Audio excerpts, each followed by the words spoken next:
Syederalun lampu pengatur lalu lintas di Jalan Nasional Suak Puntung, Kecamatan Kuala Pesisir, Nagan Raya rusak.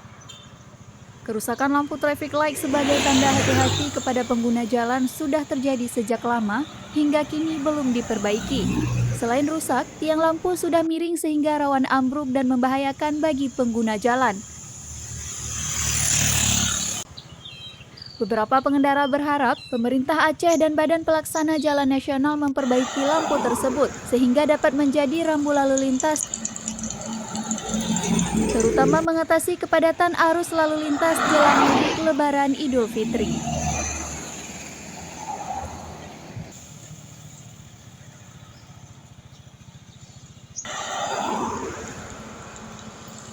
Dari Nagan Raya, Rizwan Serami On TV.